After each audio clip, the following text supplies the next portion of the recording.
Bismillahirrahmanirrahim. Assalamualaikum warahmatullahi wabarakatuh. Innal hamdalillah nahmaduhu wa nasta'inuhu wa nastaghfiruh wa na'udzu billahi min syururi anfusina wa min sayyiati a'malina. May yahdihillahu fala mudilla lahu wa may yudlilhu fala hadiyalah. Asyhadu an la ilaha illallah wahdahu la syarikalah wa asyhadu anna Muhammadan abduhu wa rasuluhu la nabiyya ba'dah. Allahumma shalli wa sallim ala nabiyil karim wa ala alihi wa ashabihi wa man tabi'ahum bi ihsanin ila yaumiddin.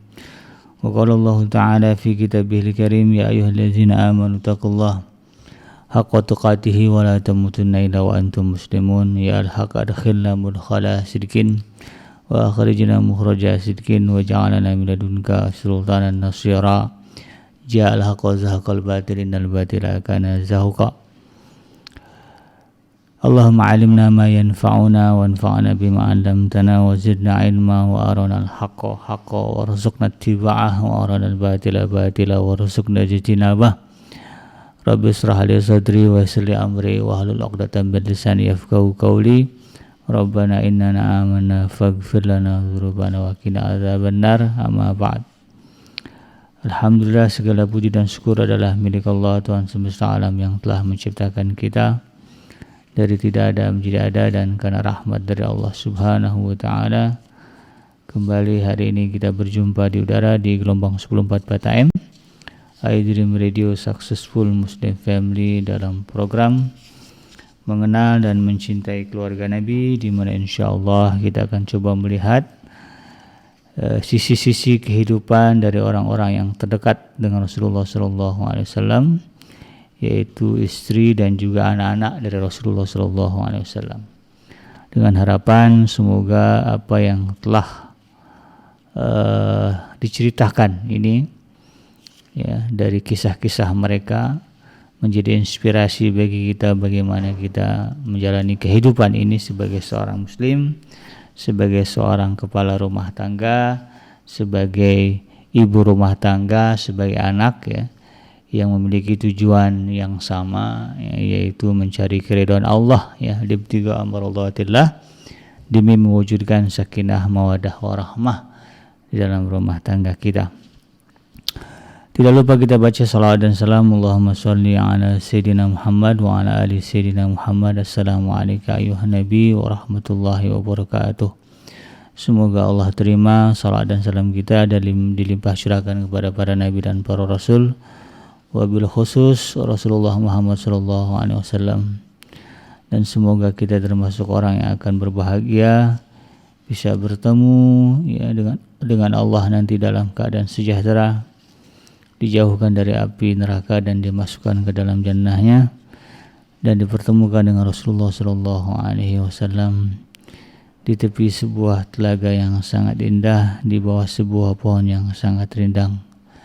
InsyaAllah, amin ya rabbal alamin. Sahabat hadirin yang dirahmati Allah dimanapun Anda berada, di episode sebelumnya kita sudah membahas mengenai putri Rasulullah SAW yang pertama, yaitu Sayyidah Zainab Al-Kubra.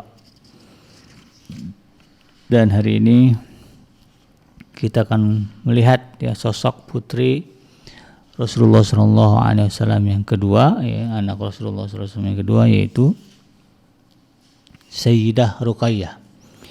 Sayyidah Ruqayyah binti Rasulullah SAW. Nah, sahabat yang dirahmati Allah dimanapun Anda berada, terkait dengan kisah dari putri Rasulullah SAW yang kedua, itu Sayyidah Ruqayyah, ini disebutkan bahwa kalau berbicara silsilah ya, urutan ya, atau jarak ya antara Sayyidah Ruqayyah dengan Sayyidah Zainab. Jadi di dalam sejarah dikatakan bahwa jarak kelahiran antara Sayyidah Zainab Al-Kubra ya binti Rasulullah SAW itu 3 tahun ya. Jadi setelah 3 tahun lahirnya Sayyidah Zainab ya dari Sayyidah Khadijah Ummul Mukminin ya. Lahirlah kemudian Sayyidah Ruqayyah. Nah, jadi kurang lebih 3 tahun setelah kelahiran Sayyidah Zainab Al-Kubra, Sayyidah Khadijah radhiyallahu anha kembali melahirkan putri Rasulullah sallallahu alaihi wasallam yang kedua. Dan dilihat dari usia Rasulullah sallallahu alaihi wasallam ketika itu ya, ketika lahirnya Sayyidah Ruqayyah adalah ya, disepakati para ulama ya 33 tahun. Jadi di usia yang ke-33 tahun Rasulullah sudah sudah memiliki 2 orang putri ya. 33 tahun ya. Nah, putri kedua yang lahir itu ya kemudian diberi nama oleh keduanya yaitu Rasulullah SAW dan Sayyidah Khadijah ya. Dan ya kita tahu ketika itu Rasulullah belum diangkat ya, belum mendapatkan nubuah ya, jadi namanya masih Muhammad bin Abdullah gitu ya. Belum mendapatkan gelar Rasulullah SAW. Nah ketika itu beliau memberi nama putri keduanya yaitu Ruqayyah ya. Kadang-kadang sebagian orang Arab yang nggak bisa bilang huruf, terutama bagian ini ya daerah Yaman, nggak bisa bilang qaf, bilangnya ghab, g ya. Jadi Ruqayyah. Jadi kalau anda dengar nama Ruqayyah ya pakai g, itu sebetulnya merujuk kepada nama yang diberikan Rasulullah SAW kepada putri beliau yaitu Ruqayyah. Nah Rasulullah SAW dan istri beliau yaitu Sayyidah Khadijah radhiyallahu anha ketika itu sangat merasakan kebahagiaan dengan kelahiran putri keduanya tersebut ya. Apalagi dalam bilangan tahun yang tak berjauhan ya. Kemudian Sayyidah Khadijah juga melahirkan putri yang ketiga. Jadi jarak antara Sayyidah Ruqayyah dengan Sayyidah Ummu Kulsum ya, adiknya itu nggak jauh ya. Mungkin kurang dari 2 tahun lah ya. Kurang dari 2 tahun. Kalau dengan Sayyidah Zainab kan 3 tahun. Sehingga sepertinya gitu ya, antara Sayyidah Ruqayyah dengan Sayyidah Ummu Kulsum ini kembar. Sebetulnya bukan kembar, tapi karena jaraknya tidak terlalu jauh sehingga mereka tumbuh besarnya juga terlihat sebaya. Karena kan kalau selisih setahun atau 2 tahun kan kadang-kadang nggak kelihatan ya perbedaannya gitu. Begitu ngeliat akte kelahiran baru tahu oh ini kakaknya, ini adiknya. Ya itu. Nah Rasulullah SAW dan juga Sayyidah Khadijah radhiyallahu anha sangat menyayangi dan merawat Sayyidah Ruqayyah dengan penuh perhatian dan kasih sayang. Walaupun sebetulnya budaya ketika itu ya sahabat Adrim, ada sebagian terutama orang-orang miskin ya yang kemudian merasa susah ya, merasa terhina, merasa tercela, merasa ditimpa masalah ketika mereka mengetahui anak yang lahir itu perempuan. Ketika anak yang lahir perempuan ya ada sebagian orang di zaman itu ya, terutama orang-orang miskin gitu ya, mereka kemudian membunuh ya, mengubur hidup-hidup bayi perempuan yang lahir. Karena bagi mereka bayi perempuan itu hanya memberikan masalah. Memberikan masalah bukan menjadi solusi. Karena ketika itu ya hukum rimba masih berlaku ya. Yang kuat dia yang berkuasa. Nah, kalau berbicara kelompok-kelompok suku, maka keberadaan kaum lelaki ini menjadi indikator kekuatan. Jadi kalau suku itu banyak kaum laki-lakinya gitu ya, atau punya jumlah ya kaum lelaki yang dianggap besar gitu, maka suku itu kemudian ya paling tidak dia bisa mempertahankan diri, survive dari kebiasaan berperang ya, antar suku di ketika itu. Maka menjadi sebuah keumuman ya, menjadi rahasia umum lah ya. Ada banyak bayi-bayi perempuan yang lahir yang masih hidup kemudian dikubur ya. Nah itu tidak berlaku bagi Rasulullah SAW, dan itu menjadi simbol, menjadi ciri kesalehan Rasulullah SAW even ya sebelum beliau diangkat menjadi nabi ya. Jadi sebelum diangkat menjadi nabi sekalipun ya, Rasulullah SAW itu sudah nampak kesalehannya, sudah nampak keutamaannya, bukan hanya sekedar katakanlah ya dikenal sebagai orang jujur ya, tetapi memang betul-betul memiliki akhlak yang mulia. Makanya wajar jika Allah Subhanahu wa taala di dalam Al-Qur'an dalam surah Al-Qalam menyebutkan wa innaka la'ala khuluqin azim. Jadi Allah mengakui sesungguhnya engkau Muhammad benar-benar berbudi pekerti yang agung, berakhlak mulia. Karena meskipun beliau belum mendapatkan wahyu dari Allah Subhanahu wa taala, kemuliaan akhlaknya itu sudah terlihat ya dari diri Rasulullah sallallahu alaihi wasallam. Nah, itulah ya bagaimana awal mula yaitu sedikit atau sekelumit kisah tentang kelahiran Sayyidah Ruqayyah binti Rasulullah sallallahu alaihi wasallam. Nah, diceritakan kemudian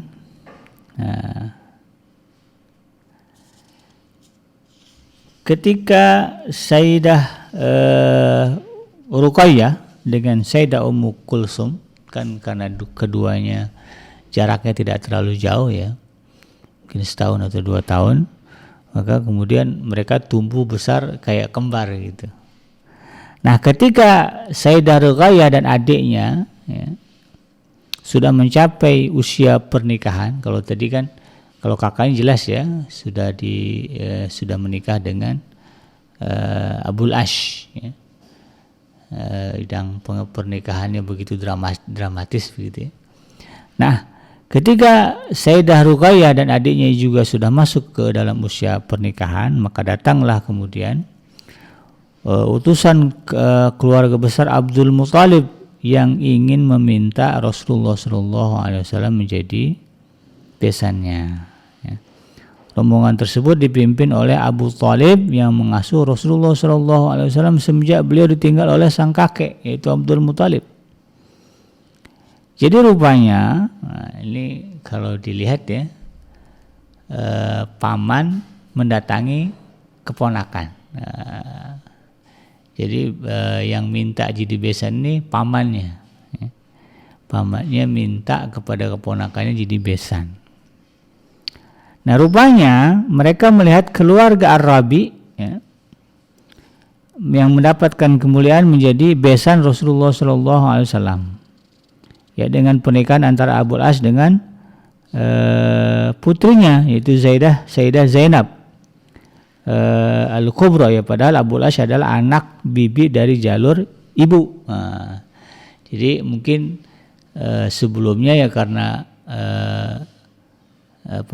Sayyidah Zainab ya ini dipinang oleh keluarga dari bibinya ya, keluarga dari bibinya dari silsilah Sayyidah Khadijah radhiyallahu anha, dan ternyata pernikahannya begitu katakanlah membanggakan gitu ya, menjadi buah tutur kata yang baik masyarakat ketika itu.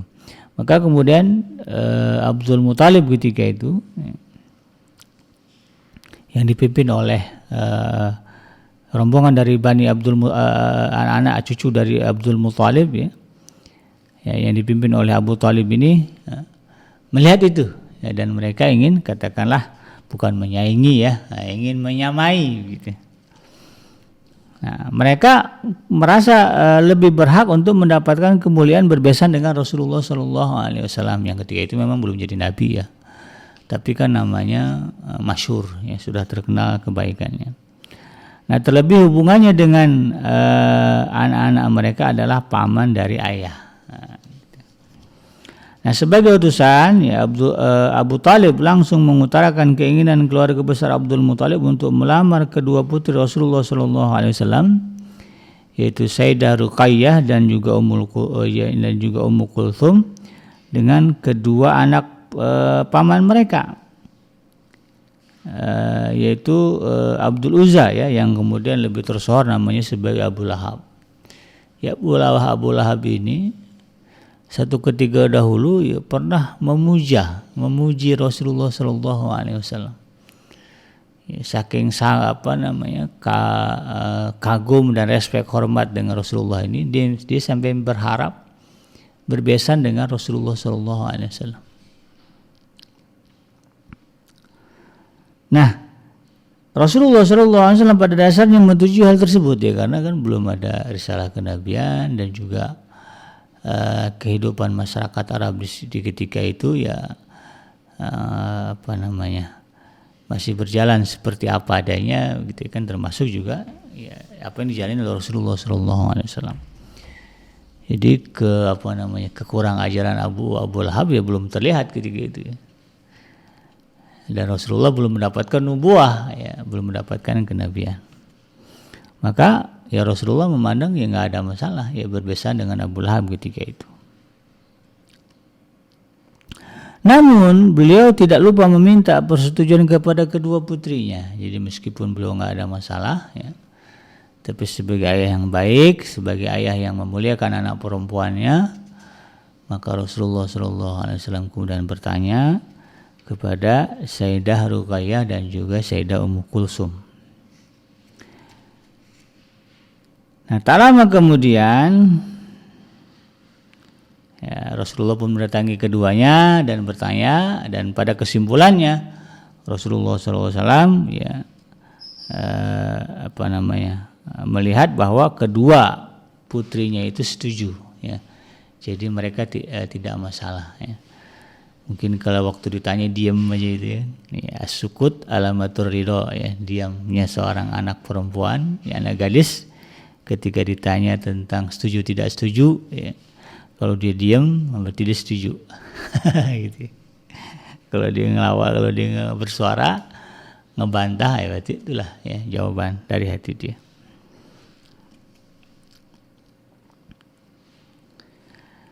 Nah, tak lama kemudian dilangsungkanlah pernikahan mereka dengan penuh cinta dan juga dengan penuh sukacita dan harapan-harapan kebaikan. Sayyidah Ruqayyah dinikahkan dengan Utbah ya. Sedangkan Ummu Kulsum dinikahkan dengan Utaibah. Ya, jadi keduanya adalah anak dari Abdul Uzza ya, atau Abu Lahab sebelum jadi Abu Lahab gitu. Namun ternyata ya qadarullah pernikahan mereka tersebut tidak berlangsung lama. Selang beberapa waktu setelah pernikahan mereka, Rasulullah SAW kemudian menerima wahyu kenabian dan menuntut untuk menyerukan ajaran tauhid kepada kaumnya dengan hanya mengarahkan kepada penyembahan Allah dan membuang jauh-jauh keyakinan dan praktek kesyirikan. Ya. Jadi baru belum lama lah ya Rasulullah berbesan dengan Abu Lahab. Ternyata kemudian Allah Subhanahu wa taala memilih beliau menjadi seorang nabi dan rasulnya. Maka ya segala risiko ya diambil oleh Rasulullah, termasuk kemudian dibenci oleh besannya ya, dibenci oleh paman-pamannya. Nah, tentu saja hal itu kemudian mengundang penentangan dan amarah kaumnya ya, kecuali sebagian kecil saja yang mengikuti seruan Rasulullah SAW, yaitu istri dan anak-anak beliau serta beberapa gelintir orang terdekat. Nah, dalam barisan penentang itu adalah paman dan besannya sendiri, yaitu Abu Lahab atau Abdul Uzza tadi ya. Bahkan dialah yang menjadi salah satu tokoh ya, penentangan terkeras ya, di antara bentuk penentangan dan permusuhan kaumnya terhadap dakwah Rasulullah SAW adalah meminta mereka yang menikahi putri Rasulullah SAW untuk menceraikannya. Apalagi putri-putri Rasulullah telah menyatakan masuk Islam sejak pertama kali Rasulullah menyampaikan dakwahnya. Nah, demi memuluskan perintah tersebut ya, mereka yang mau ya anak-anak ya, bukan ada anak dia, ada juga anak-anak dari saudara-saudaranya gitu ya, termasuk Abul As itu kan, masih ada saudara jauh gitu. Jadi kalau mau misalnya mereka mematuhi perintah Abu Lahab tadi menceraikan istri-istri dari putri-putri Rasulullah SAW, maka kemudian Abu Lahab menjanjikan akan mencarikan wanita lain dari kalangan Quraisy yang mereka inginkan sebagai istri. Nah, jadi tinggal tunjuk aja deh siapa yang mau dipilih jadi istri ya, si A, si B, ya, kalau memang layak begitu, maksudnya ya memang boleh gitu kan, ya, bisa saja istri orang apa gimana. Nah, itu akan dinikahkan. Yang penting ceraiin aja dulu ya, istri kalian yang sekarang yang merupakan anaknya Muhammad gitu. Kalau kalian ceraikan, ya, tunjuk perempuan mana yang kalian mau nikahi, kita akan minta ya, kita akan nikahkan. Nah, dalam hal ini Abul As ya, suami dari Sayyidah Zainab Al-Kubra ya, putri pertama Rasulullah SAW menolak. Dia tetap menjadikan Sayyidah Zainab Al-Kubra sebagai istrinya meski sang istri telah beragama Islam. Nah, adapun Utbah ya, adapun Utbah dan juga Utaibah ya, anak dari Abu Lahab ini langsung memenuhi permintaan kaumnya ya, dan juga permintaan ayahnya dengan segera mengembalikan putri-putri Rasulullah ke rumah ayahnya, langsung dipulangin ke rumah orang tuanya gitu ya.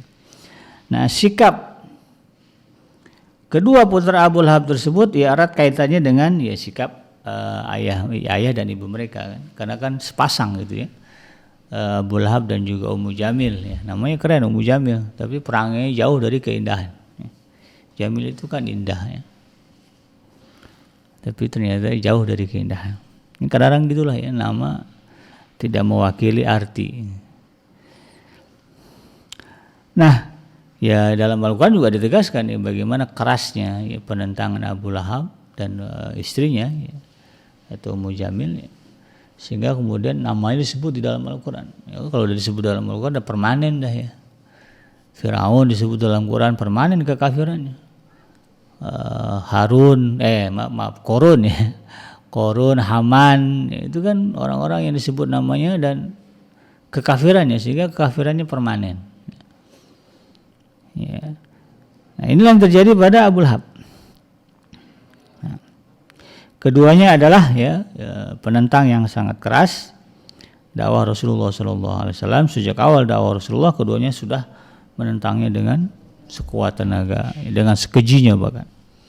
Nah, ketika kaumnya meminta keduanya untuk menceraikan kedua putri Rasulullah SAW, ya, Utbah dan juga Utaibah kemudian patuh. Ya. Oke, no problem gitu. Langsung diperintahkan ya Ruqayyah, Ummu Kulsum pulang. Ya, pulanglah ke rumah orang tua kalian. Nah, sikap keras ya, dari Abu Lahab ya, atau Abdul Uzza ya, yang merupakan besan Rasulullah SAW ya, disebutkan ya, dalam sebuah riwayat bahwa Abu Jahal berkata kepada kedua anaknya, ini saking kerasnya ya, memang layak lah Abu Lahab ini jadi penghuni neraka selama-lamanya gitu ya. Dia mengatakan kepada kedua anaknya, kepalaku dan kepala kalian berdua haram bertemu sebelum kalian menceraikan keduanya. Sementara Ummu Jamil istri Abu Lahab tidak kalah penentangannya terhadap dakwah Rasulullah, bahkan dalam surah Al-Lahab juga disebut sebagai Al-Masad ya, sosok yang suka bawa kayu bakar gitu. Atau orang yang dijuluki sebagai hamalatul hatab ya, perempuan yang membawa kayu bakar karena kedengkiannya dan permusuhannya terhadap Rasulullah SAW, yang suka membuat fitnah ya, dan menghasut orang-orang untuk memusuhi Rasulullah. Karena itu kemudian Allah menurunkan surah khusus ya tentang keduanya, yaitu surah Al-Lahab ayat 1-5. Jadi sampai Abu Jahal ini bilang kalau kalian nggak menceraikan istri kalian, ya anaknya Muhammad begitu, kepala saya ini haram, haram ketemu sama kepala. Jadi nggak ada lah ya istilahnya bakalan cipik orang Arab tuh kalau ketemu ya, tanda sayang, tanda hormat, ya kan, kepala itu ketemu kepala ya. Ada yang pipi ketemu pipi, ada yang saya lihat hidung ketemu hidung. Ya, ada di tradisi bangsa Arab kalau lagi ada acara kawinan apa saya lihat ya, itu hidungnya ketemu hidung, dahi dulu, dahi ketemu dahi, kemudian hidung ketemu hidung, itu tanda penghormatan, rasa sayang, respect. Maka ya, menunjukkan bahwa dia betul-betul benci ya, kepada Rasulullah SAW, sampai bilang kepada anaknya, kepala saya ini haram ketemu dengan kepala kamu kalau kamu masih jadi ya, menantunya Muhammad begitu.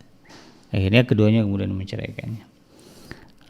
Wajarlah jika kemudian Allah kemudian mengatakan ya dalam surah Al-Lahab, tabat yada abi lahabi wa tab. Ya, celakalah, binasalah kedua tangan Abu Lahab, ma'aghna anhu maluhu wa makasab, ya sia-sialah segala kekayaan, harta yang dimilikinya dan apa yang telah diusahakannya ya.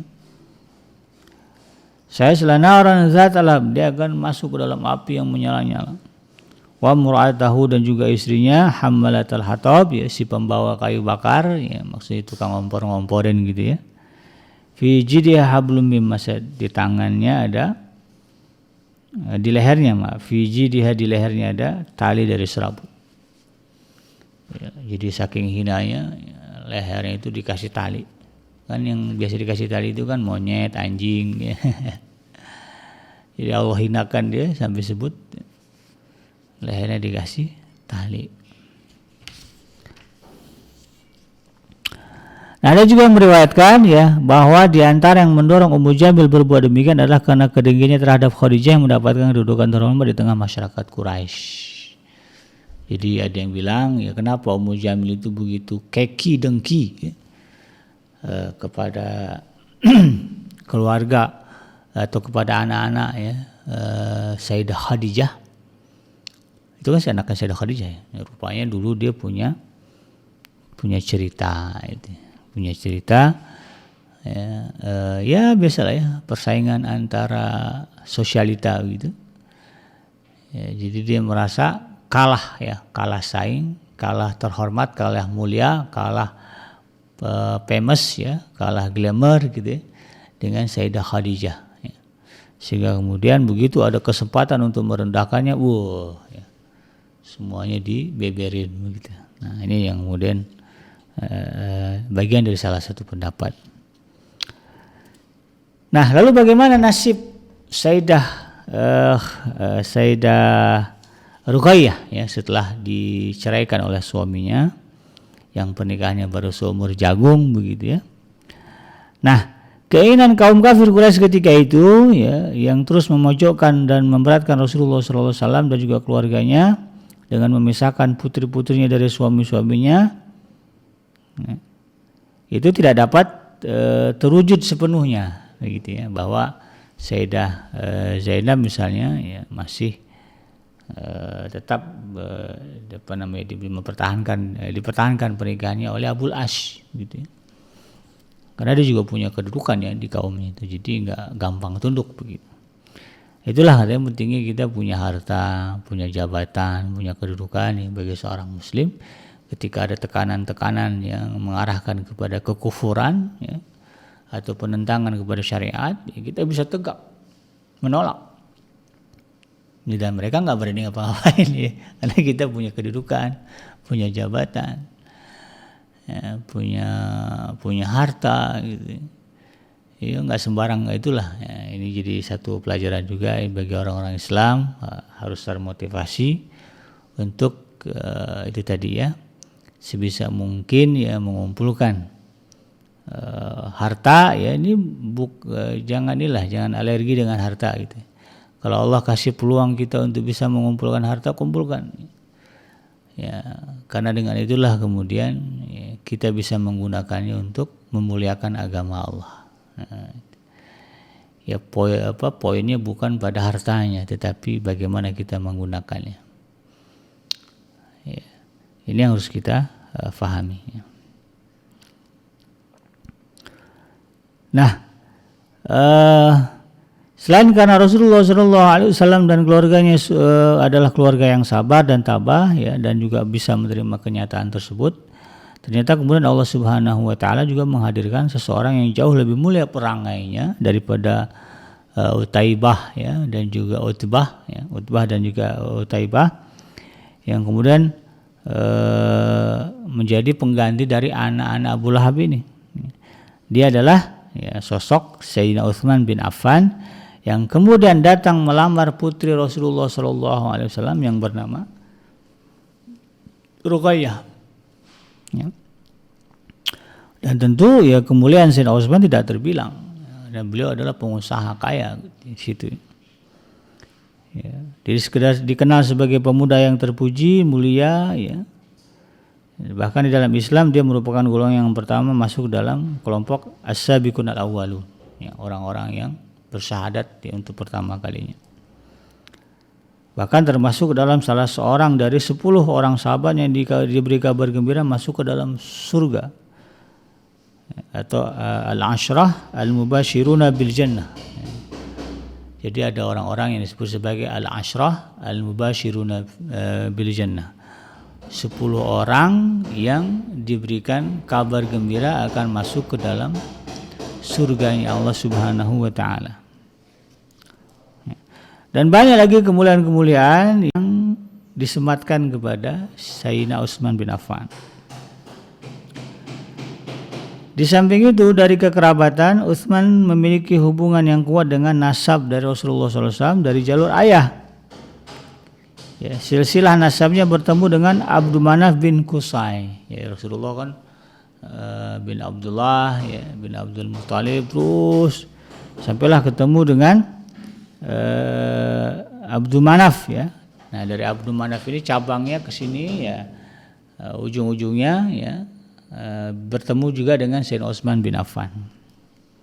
Jadi sebetulnya antara Sayyidina Utsman bin Affan dengan Rasulullah SAW itu masih satu buyut, ya, satu moyang, gitu.